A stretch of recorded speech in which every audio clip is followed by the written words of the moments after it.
question is how would you define your dance house?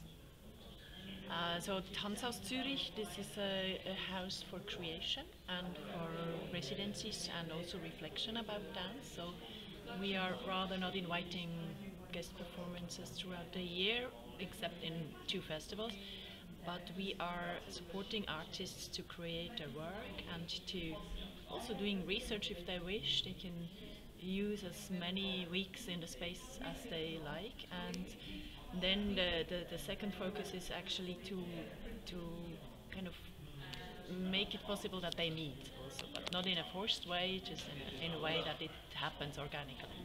And we have professional training workshops, and also one focus which is called Tanzhaus Young. And that's of course we focus on a young audience. We offer workshops for kids, dance classes, etc., and also show work for young audience. Good. Okay. So how can dance be sustainable?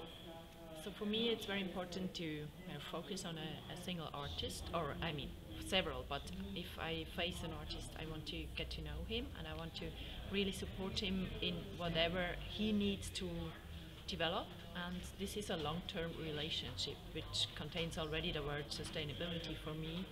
So I don't want to kind of waste artist careers. I want to support them during a long period, and if it's not me, I'm very happy to have the bigger house supporting the artist. That's actually a success then for our house.